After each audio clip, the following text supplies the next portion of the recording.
Okay, welcome back. We are going to read chapter 17 of Two Dogs in a Trench Coat Go to School.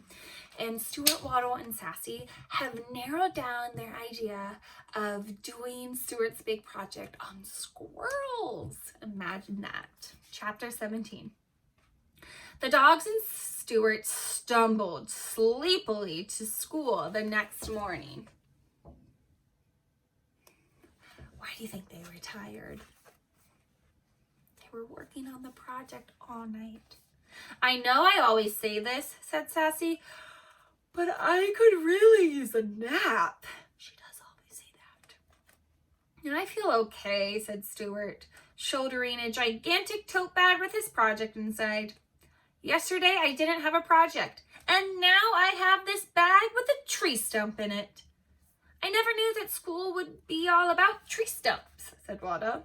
I don't think it is, said Sassy. All I know is that I need a nap. The classroom was buzzing with excited students, ready to show off their projects. There was a robot, a volcano, and a lightning machine.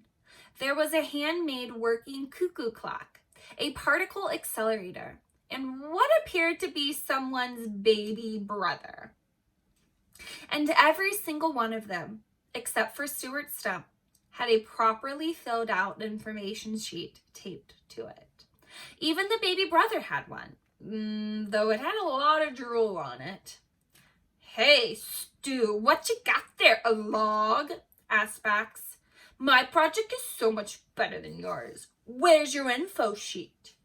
It's here somewhere, said Stuart. Let me know if you see it. Seriously, where is it? So he still doesn't have that information sheet. Here are some of the other projects. Bax looked at Stuart's stump, then at Stuart. Stuart was mindlessly lifting up pencils and notebooks from his desk, like he was looking for the information sheet. Where'd you have it last? Asked Bax. Yeah, said Stuart. Oh, what? I don't know. You need to find it, said Bax, a lot. Hello to my good friend Bax, said Waddle. I am looking forward to learning all about your project. Yeah, you are, said Bax. I hope it's about hot dogs, and then you hand out free samples. Yeah, that's pretty far off, bud, said Bax. Is yours about hot dogs? I wish. I became a student too late to do a project. Do you see Stuart's information sheet anywhere? Said Bax. It's totally gone.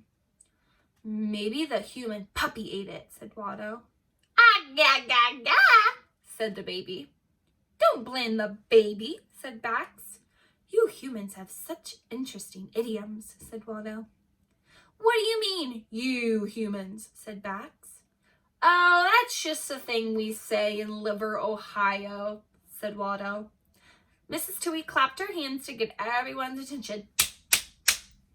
We have a lot to do today. We need to get through everyone's presentations. Let's get started. When it's your turn, come up to the front of the room and hand me your information sheet. You'll have 10 minutes to present your project.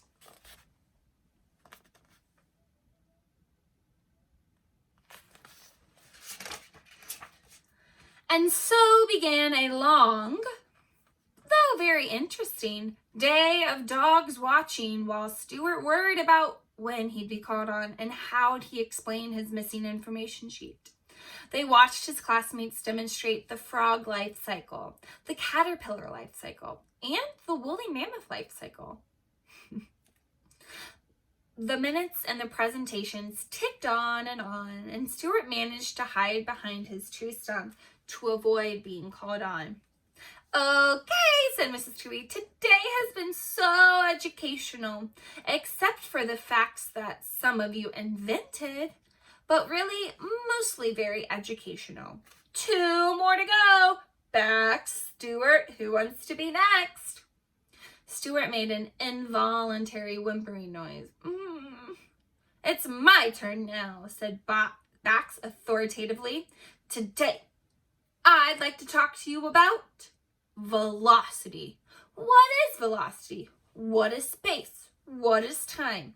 What is acceleration? Bax spent the next 30 minutes discussing the finer points of physics of velocity, stopping often to pause dramatically. Everyone was mesmerized, mainly because they've never heard Bax talk for so long without making a joke. The dogs were mesmerized because his presentation centered around discussing the velocity of balls, and Bax threw a ball from one end of the room to the other in no less than 70 times while he spoke. Bax kept looking at the clock and kept talking. Mrs. Toohey tried to stop him several times, but Bax told her he had more to say, and he wasn't going to stop until he was done.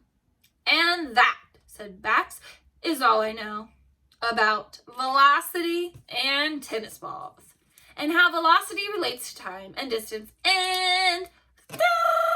The bell rang. Bax bowed. The class applauded.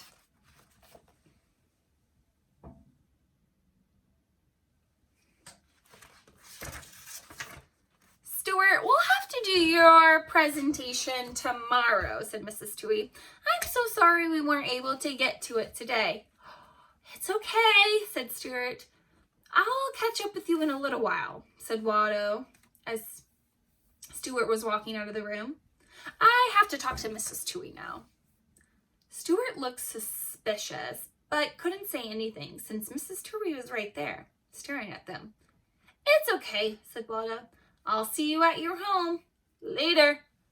"What did you want to discuss?" asked Mrs. Toohey. "Do you want to discuss how other schools are trying to spy on me?" "No, thank you," said Watto.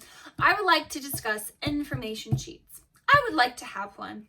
I know I didn't have time to complete a project, but today was so educational and inspiring. And information sheets look like so much fun. Remember when you said you wish I could fill one out? I wish that too. Can I have one to fill out? Or two even? I love to fill out important forms for school." "Really? Well, how can I turn that down? I'd love it when students want to do more work. Here you go." Mrs. Toohey opened a drawer in her desk and handed Salty 2 information sheets. "Thank you," said Watto. "You are the very best teacher, and I am learning so much." "Oh, you," said Mrs. Toohey. I think Watto is planning something very clever. And that was the end of chapter 17. Stay tuned for chapter 18. We'll see what happens with Stuart, his project, and the informational sheet. Bye, guys.